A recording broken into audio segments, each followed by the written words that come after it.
লাউ গাছ বলতেছে খারাপ। আমি বললাম ভাই আমরা ভিনদেশি, আসছিলাম আপনাদের লাউ গাছ দেখতে, কাটি দিয়ে চলে আইছি, সকালবেলা দেখা করবো যদি লাগে। রাত্রে কোনো সংকেত নেই। ডাইলার আছে, কই মাছ ভর্তা, কই মাছ ভর্তা হচ্ছে, হয়ে গেছে। শাবাশ, ডাল তো আছেই। আমার তো ক্ষুধা লাগে গেল ভাই, একটু না নিলে আমি নিতে পারতেছি না, বুঝতেছেন না। সবাইকে আমন্ত্রণ জানাচ্ছি, আশা করি ভালো আছেন। সামনে যেই ছেলেদের দেখছেন তারা আজব পদ্ধতিতে মাছ ধরেন। তাহলে এখানে সিলিন্ডার নিয়ে নামে না, এখান থেকে অক্সিজেন তৈরি হয়, এই পাইপ দিয়ে তারা ইয়ে করে মাছ ওরা তারায় তারপরে হচ্ছে জাল টানবে। গেল মাসেও কুড়িগ্রামের চরাঞ্চলে ঘুরেছি, বেশ কয়েকটি নদীতে দেখেছি এইভাবে মাছ শিকার। এরকম অক্সিজেন নিয়ে ডুব দিয়ে মাছ শিকার এখানে অহরহ চলছে। আরে ওস্তাদ তো ড্রেস চেঞ্জ করে আসছে। হ্যাঁ মাসুম, মাসুম তুমি এবার কি নামবা নাকি পানিতে বাবা?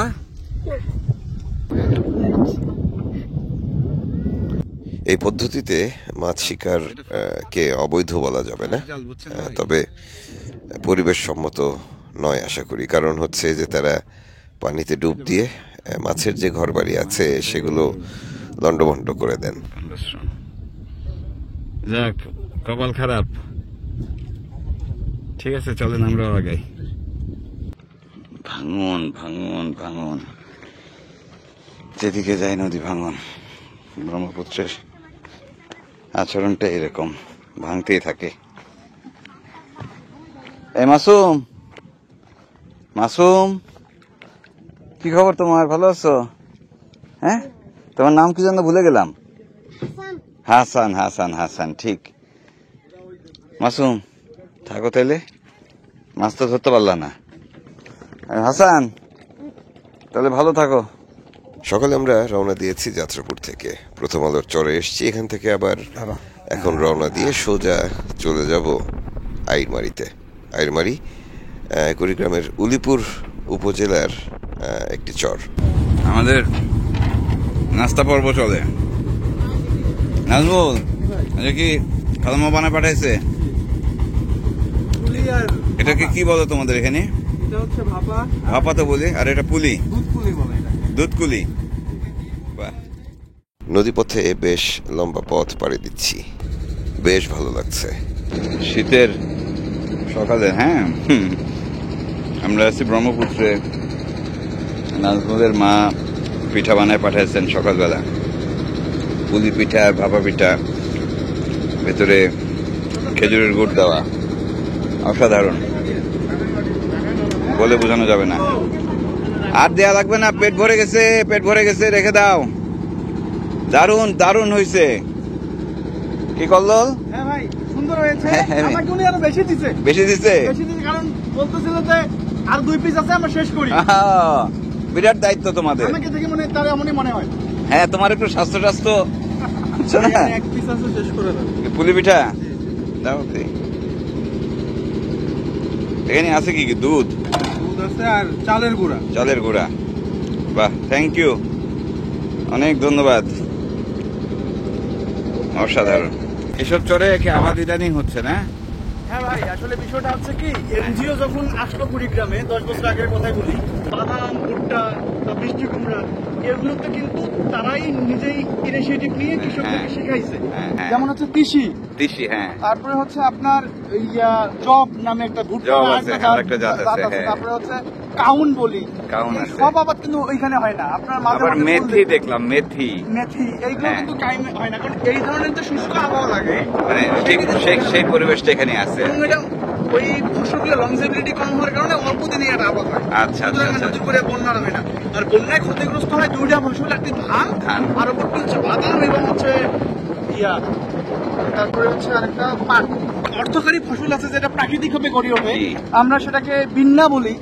কাশফুল, হ্যাঁ, কাশফুলের যে ডাটাটা সেটা দিয়ে কিন্তু বিভিন্ন স্থাপনা তৈরি হয়, ঘরে ছাউনি হয়। এখানে কৃষকরা এখন সচেতন হওয়ার কারণে নিজের জমিতে যে কাশফুলগুলো হয় সেগুলো নষ্ট করে না। ও সেগুলো তার মানে কাশিয়া বলে যেটা, কাশিয়া বলে, এটা অর্থনৈতিকভাবে অনেক লাভজনক একটা, কিন্তু তাদের এগুলো আবাদ করতে হয়। অথচ এটা একটা আবর্জনা টাইপের আবর্জনা জঙ্গল ছিল। জঙ্গল ছিল। হ্যাঁ, বাইরে থেকে পাইকারি সেটা কেটে তারা বাহ, নৌকার বাহ। মধ্যে নিয়ে যায়। সুন্দর সবুজ। হ্যাঁ, ভাঙন। এই এটা কত বছরের চর? প্রতি বছরের একটা করে লেয়ার না? হ্যাঁ, প্রতি বছর একটা লেয়ার। ভাই নদীর অভ্যন্তরে যে চরগুলো আছে না, এগুলো আসলে ভাঙন গড়নের খেলা। এটা ভাঙবে এটা উঠবে, ভাঙবে গড়বে। উঠবে। হ্যাঁ, এটা এই চরটা যে ভাঙবে তাহলে আমরা বলতে পারি যে এই মাটিগুলো যাবে কই? হ্যাঁ, স্রোত আরেকটু ভাটিতে নিয়ে গিয়ে সেটাকে ফেলবে, ওটা ফেলবে আবার নিচে আরেকটু, মানে ওইটা আবার চর তৈরি হবে। এখানে একটা অদ্ভুত জিনিস দেখতেছি, বিদ্যুতের লাইন এই চরে, আসলে এটা under submarine line. Submarine cable. হ্যাঁ, সাবমেরিন কেবল দিয়ে আসে। চরে গেছে। মাছ আছে ভাই, মাছ আছে, মাছ। সেই যাত্রাপুর থেকে বেশ কয়েকটি চর পাড়ি দিয়ে আমরা এসেছি। মূলত ব্রহ্মপুত্র নদী ছিলাম। চরগুলোর নামগুলো ভীষণ সুন্দর এবং দারুণ দারুণ সব নাম। সামনের চরটি আইডমারি, একসময় নাকি এখানে প্রচুর আইড মাছ পাওয়া যেত। আইরমারি, আইরমারির চরে চলে আসছি।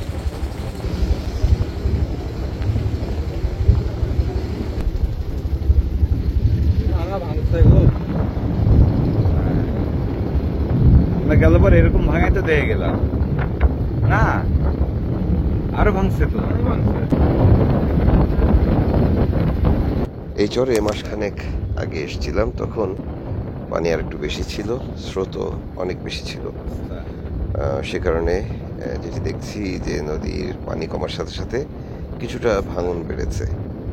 এই সময় নাকি নদীর ভাঙন ভয়ঙ্কর চেহারা ধারণ করে।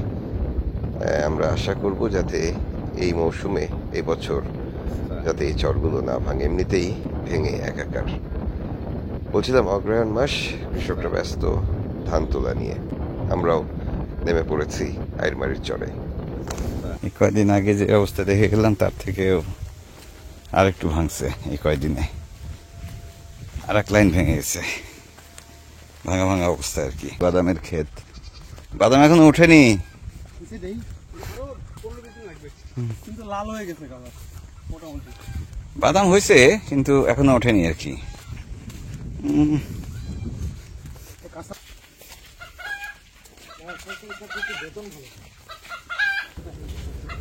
প্রথম বেলার খাবার হিসেবে এই চর থেকে 3টি মোরগ সংগ্রহ করেছিলাম, আমরা কিনে নিয়েছিলাম।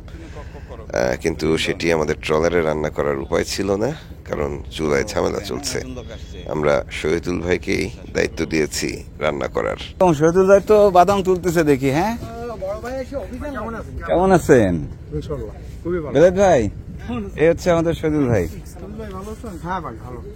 আপনি কি করতেছেন? এই সাইজের হবে তো, এই সাইজের বাদাম হবে। আচ্ছা, এটা তো বড়। বাদাম কি তোলার টাইম হয়েছে? না, এমনি তুলে রস নাই। বাদাম চরেরই ফসল এবং এই চরগুলোতে প্রচুর পরিমাণের বাদাম চাষ হয়, বাদামের ফলন হয়। সেই সাথে বাকি ফসলগুলোও হয়। বিশেষ করে উর্বর জমিতে প্রচুর ধান হয়। সমস্যা আছে? আর ভাত আছে, আমি আছি। একসময়ের মঙ্গা পীড়িত এলাকা, মঙ্গা অর্থাৎ তীব্র অভাব, সেই দিন আসলে অনেক দূরে চলে গেছে। এখানকার মানুষ ধীরে ধীরে সমৃদ্ধ হচ্ছে, বিশেষ করে কৃষিতে। দেখতে ভীষণ ভালো লাগে। আমরা কয়েকদিন এখানে ঘুরবো, রওনা দিয়েছিলাম সেই ভোরবেলা। এখন আছি আইরমারির চরে। প্রথম বেলার দুপুরের রান্নাবান্না শহীদুল ভাইয়ের বাড়িতেই হলো। ভাই টেস্ট করার দায়িত্ব আসছে। ওয়াও, কি কালার! বেলায়েত ভাই দেখবি তো, ভাই একটু স্বাদ টেস্ট করেন তো। গরম গরম গালে দিয়ে শেষে বিপদে পড়বো না। স্যার দারুন। আমার তো ক্ষুধা লাগে গেল ভাই। টেস্ট করো। আমার তো ক্ষুধা লাগে গেছে। কেন টেস্ট করো।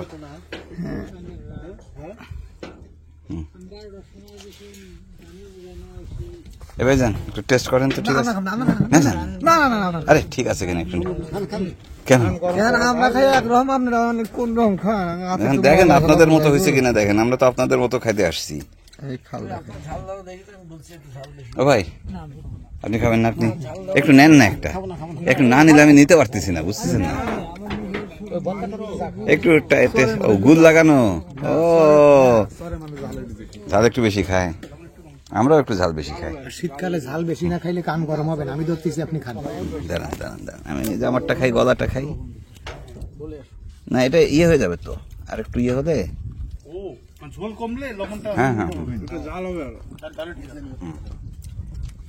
আর কেউ নেই?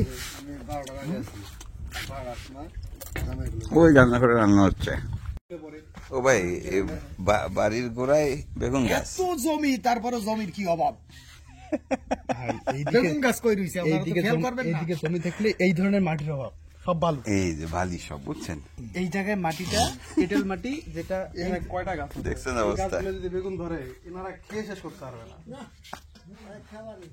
হয়ে যাবে না প্রচুর, বুঝছেন ভাই? গাছের পরিবেশে বলে দিচ্ছে যে এখান থেকে ফলন। দেখ না গাছ কি সুন্দর। আমি মারে যে বলবো কোনো এই ডোয়া জানো আর ফাঁকা না থাকে।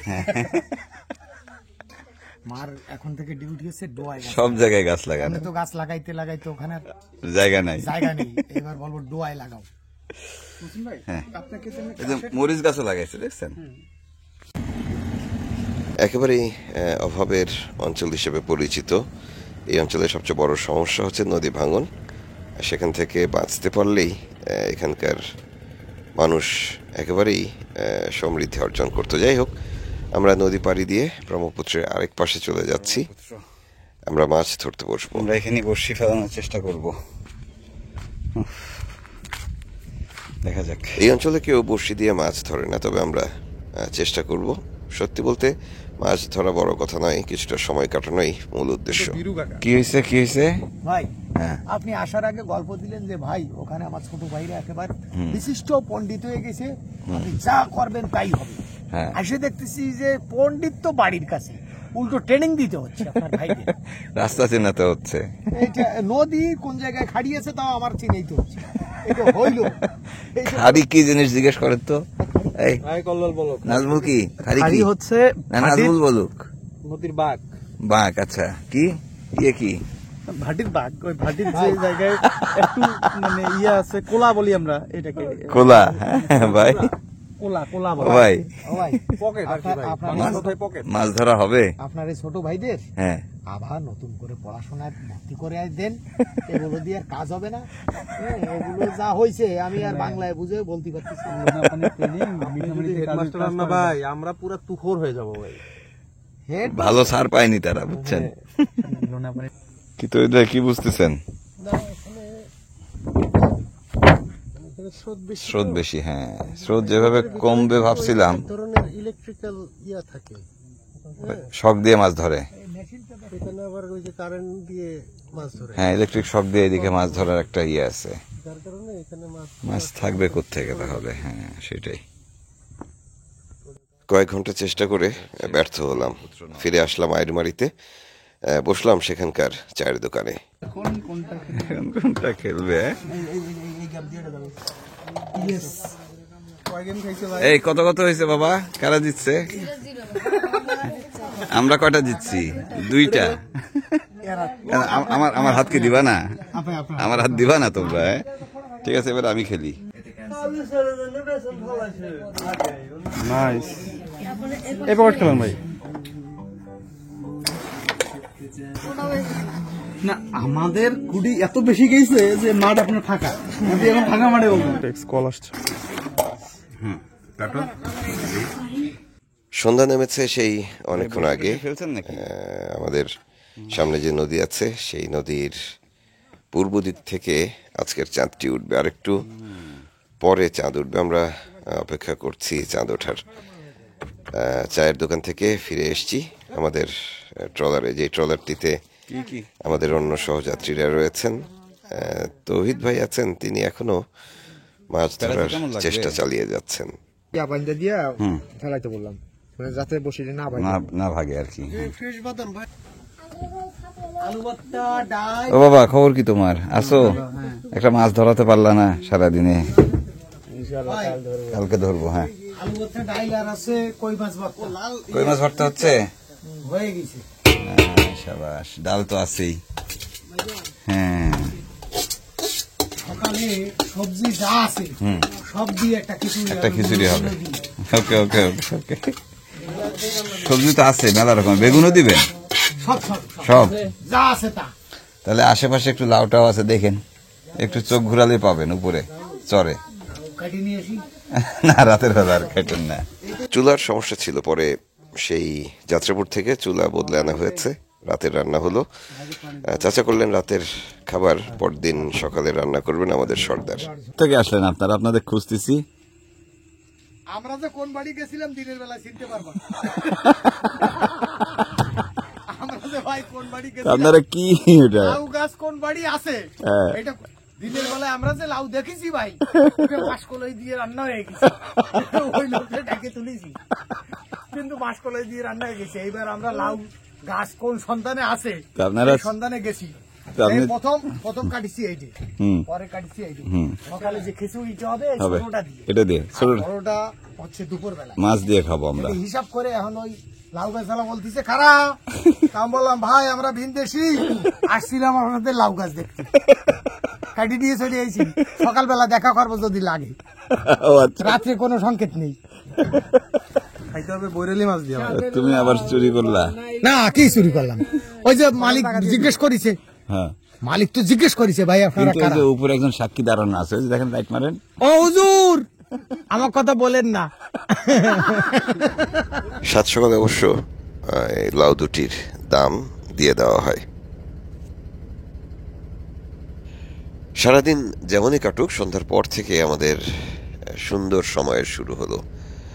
ব্রহ্মপুত্রের নদীতে স্রোত, উত্তরা বাতাস বইছে, কিছুটা ঠান্ডা ঠান্ডা লাগছে, তার সাথে উঠছে পূর্ণিমার চাঁদ। অসম্ভব সুন্দর পরিবেশ চারপাশে। আমরা রাতের খাবার খেয়ে ঘুমিয়ে পড়লাম এবং সাত সকালে ঘুম ভাঙল। সকালের এই আইরমারি এবং ব্রহ্মপুত্র নদ অসম্ভব সুন্দর। যদিও নদী ভাঙন এখানকার মানুষের সবচেয়ে বড় সমস্যা, তারপরেও এখানকার মানুষরা সুখেই আছে, কারণ তারা আমাদের শহরের মানুষদের মতো হাজারো জটিলতা থেকে মুক্ত, দূষণ থেকে মুক্ত। আজকের মতো বিদায় নিচ্ছি, ভালো থাকবেন সবাই, আবারও দেখা হচ্ছে আগামী দিন।